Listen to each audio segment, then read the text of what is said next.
আসসালামু আলাইকুম। এই শাকটির নাম হচ্ছে নাপা শাক। উত্তরবঙ্গে খুবই বিখ্যাত এই শাক। শীতকালে এই শাকের ঝোল এবং ভাজি দুটোই আমরা খাই। তবে অন্য জায়গায় নাকি এই শাকটা পাওয়া যায় না, তবে আমাদের উত্তর অঞ্চলে অনেক বেশি পাওয়া যায়। শীতকালে অনেক জনপ্রিয় এই শাক। তবে আজকে নাপা শাকের ঝোল না, নাপা শাকের ভাজি করব। ছোট ছোট সাইজ করে কেটে নিয়েছি। এরপর পানি দিয়ে ভালো করে ধুয়ে নিয়েছি। এরপর সামান্য একটু লবণ আর পানি দিয়ে ভাপ দিয়ে নিব। ভাপ দিতে খুব একটা বেশি সময় লাগে না, খুবই কম সময় লাগে, 4 থেকে 5 মিনিট। তো একটু নেড়ে চেড়ে ভালো করে ভাপ দিয়ে নিচ্ছি, শাকটা এতে করে নরম হবে। অনেকে শাকটাকে ভাপ দেয় না, সরাসরিভাবে ভাজি করে। তবে ভাপ দিয়ে ভাজি করলে ভাজিটা অনেক বেশি ঝরঝরে হয়, খেতেও অনেক বেশি মজা হয়। তো প্রায় ভাপ দেওয়া হয়ে গেছে, এখন আমি ডালার মধ্যে নামিয়ে ফেলবো। পানিটাকে একেবারে ঝরিয়ে নিব। পানি ঝরিয়ে নেওয়ার পর শাকটা একসঙ্গে লেগে আছে, তাই হাত দিয়ে ঝরঝরে করে নিচ্ছি। আর এভাবে ঝরঝরে করে নিয়ে ভাজি করলে ভাজিটা অনেক বেশি ঝরঝরে হয়, খেতেও অনেক বেশি মজা হয়। তো প্রথমে সরিষার তেল দিয়ে দিব। তেলটা যখন গরম হবে তখন দিয়ে দিব পেঁয়াজ কুচি,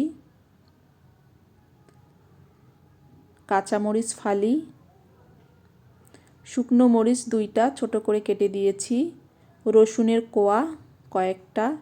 এখন ভালো করে ভেজে নিব তেলের মধ্যে।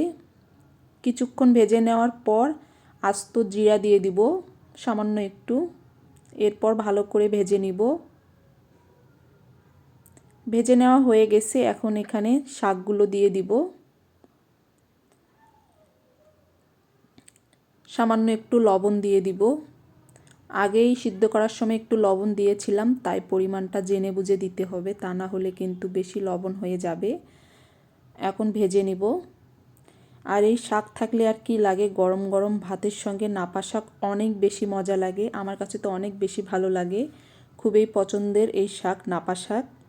আমাদের বাসায় কম বেশি সবাই পছন্দ করে এই নাপা শাক। যেমন লাল শাক আছে সারা বছরেই পাওয়া যায় কম বেশি, আর নাপা শাক শীতকাল ছাড়া পাওয়া যায় না। শীতকালে প্রচুর পরিমাণ পাওয়া যায়, শীতকালও শেষ, নাপা শাকও শেষ, আর খুঁজলেও পাওয়া যাবে না। তাই এই শীতকালে বেশি বেশি করে নাপা শাক খেতে হবে। আমার তো অনেক বেশি ভালো লাগে গরম গরম ভাতের সঙ্গে খেতে। নাপা শাকের ভাজি ছাড়াও নাপা শাকের ঝোল অনেক বেশি মজা লাগে। আমার এই নাপা শাকের ভাজি রেসিপি যদি ভালো লাগে অবশ্যই লাইক কমেন্ট শেয়ার করবেন। সবাই ভালো থাকবেন। আল্লাহ হাফেজ।